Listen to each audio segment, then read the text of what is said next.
Name's Earl. Earl Hanlon, last night manager of the Desert Palms Motel. Though these days, most folks just call it the abandoned place off Route 66. The one your GPS keeps trying to reroute you around, even when you swear you never typed in any destination at all. Huh. Yeah, that one. I've been sitting here behind this cracked reception desk for more years than I care to count. Long after management stopped paying me. Long after the guests stopped signing their names in the registry. Long after the neon vacancy sign started flickering, like it was trying to warn folks away, instead of inviting them in. This place used to be lively, you know. Truckers, families on road trips, young couples wanting a cheap place to sleep under the desert stars. But the desert ain't gentle.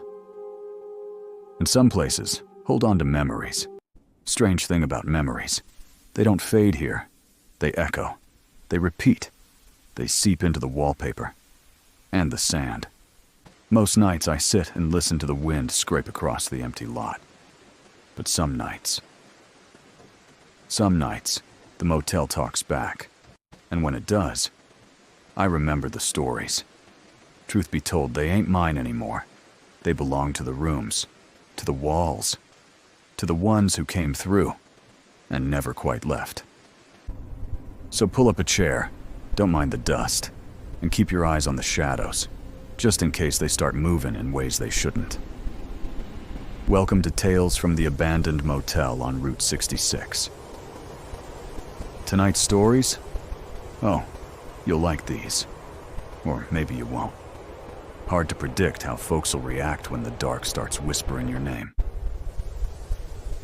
Let's begin with the first tale.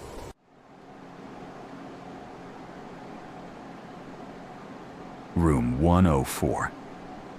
To the untrained eye, it looks like just another dusty motel room with outdated wallpaper and a faint smell of bleach. But for those who've stayed there, well, let's just say nobody lasts longer than one night. This story belongs to a man named Henry Carlisle. Middle-aged insurance adjuster with the kind of face you forget the moment you stop looking at it. Quiet fella, polite. One of those men who apologize even when the other person stepped on his foot.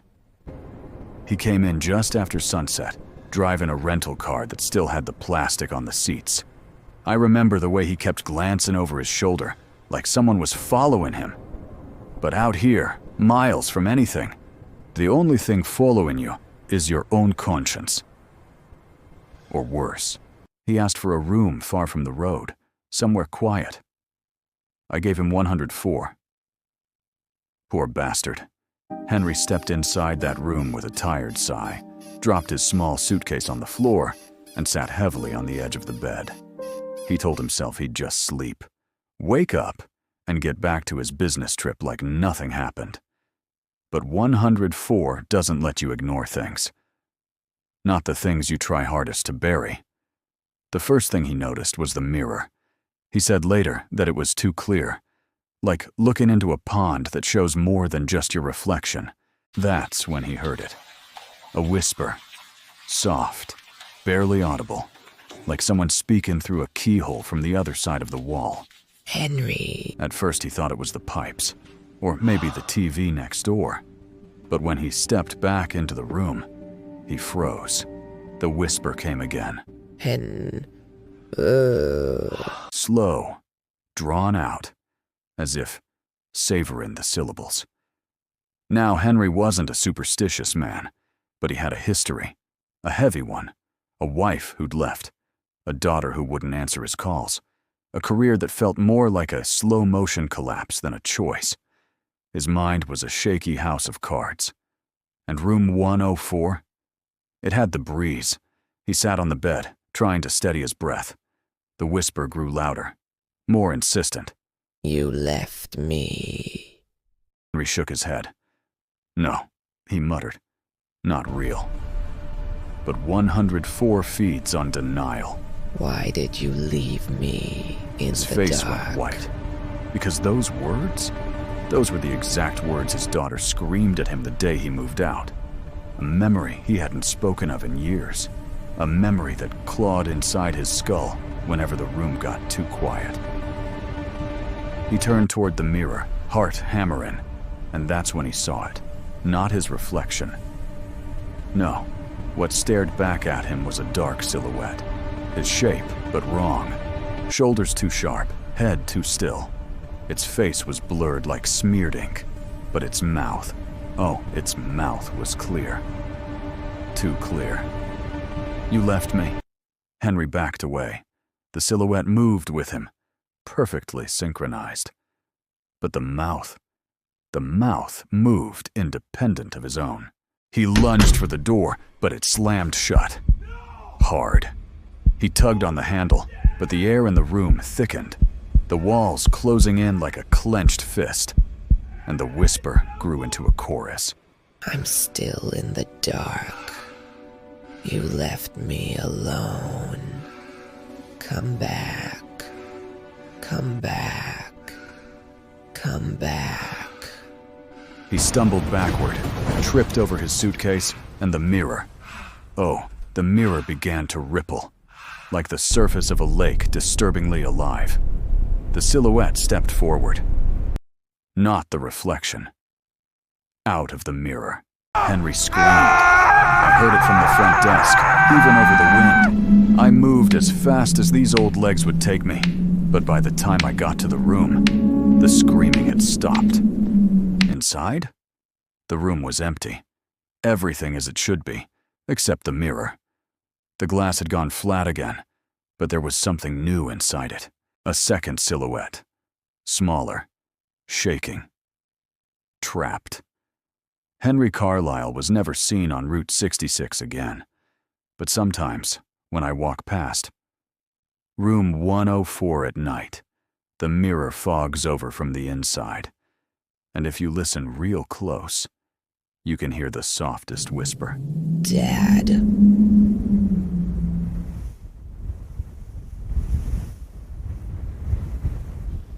You ever see a pool in the middle of the desert? Ours is drained now. Just cracked concrete and faded depth markers. But back in the 60s, it was the pride of the motel. A little oasis under the brutal sun. Kids splashing, parents laughing, water glittering like a promise. But water doesn't stay clean out here. And neither do secrets. This tale takes place in 1987. A group of college kids on a spring break road trip stopped here for cheap rooms and cheaper beer. 6 of them. Loud. Reckless. The kind who thought the world existed just to give them stories to brag about later. One of the girls, her name was Melissa, wandered toward the pool at dusk. Said she heard music playing. Something soft, like a lullaby carried by the breeze. The others didn't hear nothing, but she insisted. Said it sounded like it was calling her. She leaned over the empty basin, peering down into the hollow.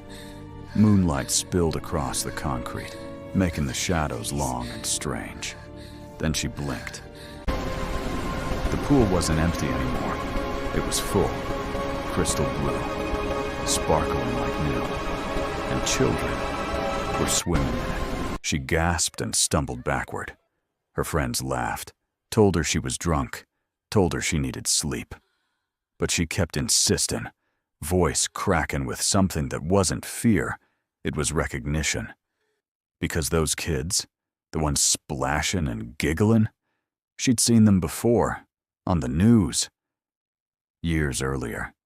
They were the children who drowned here in '72 when the filter pump malfunctioned and dragged them down. 3 of them. Their eyes too wide, mouths open and silent screams under the water's surface. Melissa had been 9 then. She remembered their faces.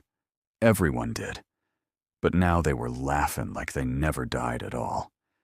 She refused to go back to the room. She sat by the side of the pool for hours, watching. The kids waved, smiled, called her name. "Come play with us," they said, but their mouths didn't move. Only the water did. Sometime around midnight, Melissa stood, walked toward the edge. Her friends were asleep by then, too hungover to notice she was gone. She stepped over the caution tape, climbed down the rusted metal ladder. One rung, then two. When her foot hit the bottom of the dry concrete floor, she froze. The illusion shattered. The pool was empty. Just dead wind and cracked earth. But the children remained. They gathered around her, their drenched hair dripping water that evaporated before it hit the floor. Their eyes, black, bottomless, locked onto hers. "You waited too long," one whispered. "You should have come sooner," said another. They reached for her hands. When she screamed, the motel lights flickered so violently that half the bulbs burst. By the time her friends found her, she was standing in the middle of the pool, arms held out, eyes vacant, clothes soaked through with ice-cold water. But there wasn't a drop of moisture anywhere else in that basin. Not on the ground, not in her hair, not even on her shoes. Only her clothes, clinging to her like a second skin. Melissa never left this motel. Physically, sure. Her friends dragged her away, crying. But her mind stayed locked in that pool, staring at something only she could see. By the time her friends found her, she was standing in the middle of the pool, arms held out, eyes vacant, clothes soaked through with ice-cold water. But there wasn't a drop of moisture anywhere else in that basin. Not on the ground, not in her hair, not even on her shoes. Only her clothes, clinging to her like a second skin. Melissa never left this motel. Physically, sure. Her friends dragged her away, crying. But her mind stayed locked in that pool, staring at something only she could see. And every once in a while, when the moon hits the concrete just right, the pool fills again. Water clear as glass. But if you look closer, you'll see it ain't water at all. It's eyes, tens of them. Watching. Waiting.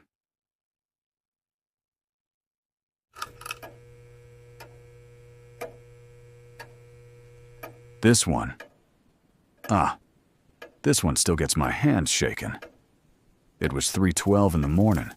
I remember the exact time because the lobby clock ticked every second, like it was counting down to something. I was half asleep in my chair when the front bell jingled. Soft. Gentle. But at 3:12 a.m., gentle doesn't calm you. It puts ice in your veins. I sat up straight and saw him. A man standing at the door. But something was wrong. The desert wind was howling, dust sweeping across the lot. But his coat didn't move. Not a twitch. Not a shift. Like it was nailed to the air. He stepped inside. Slow. Precise.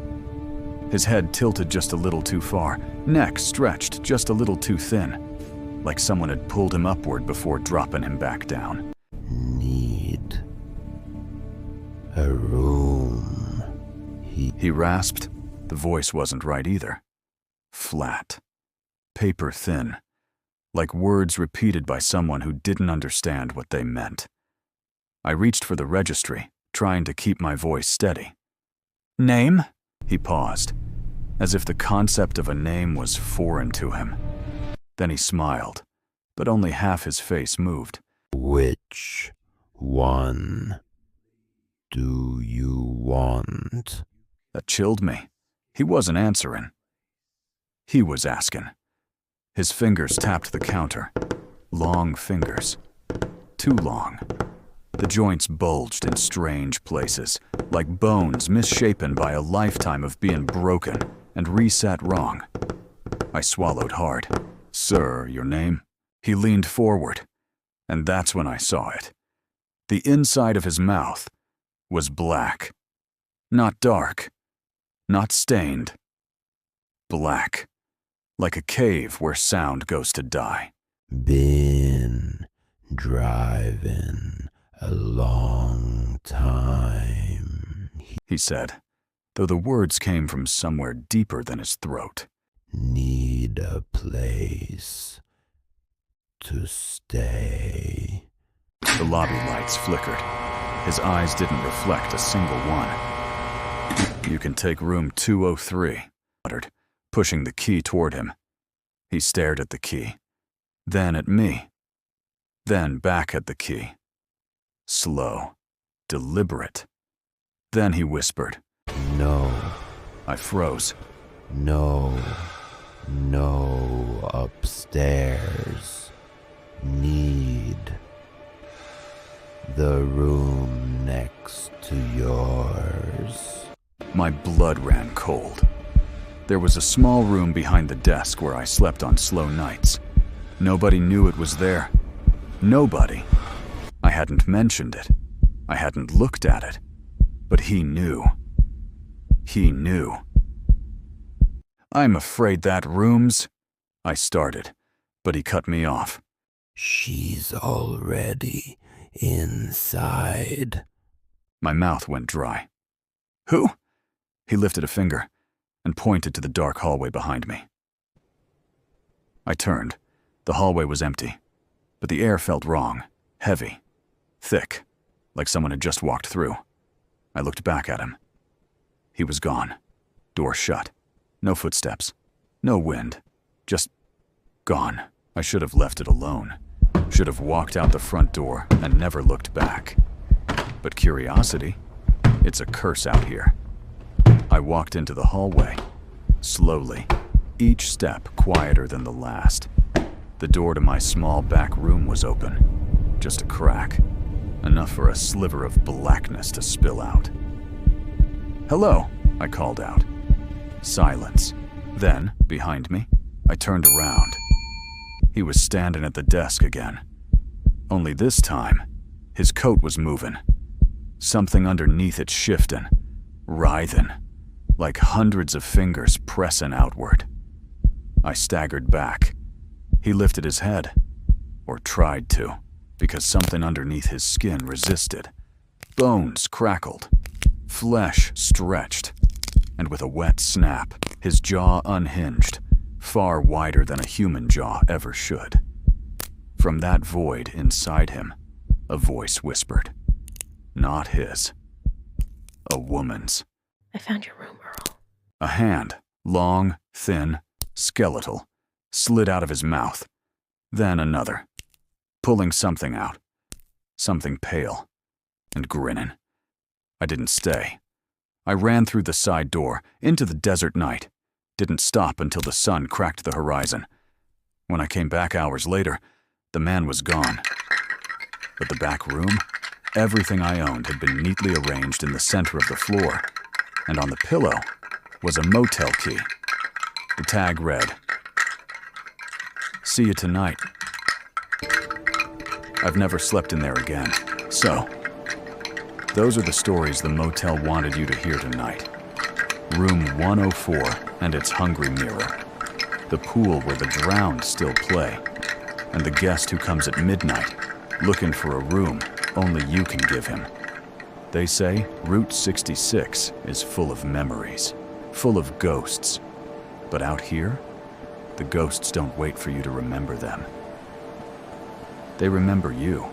If you ever find yourself driving down that lonely stretch of highway, and your GPS reroutes you to an old place with a flickering neon sign, don't stop. Don't look. And whatever you do, don't check in, because once you do, you're part of the motel now. Forever. Good night, traveler.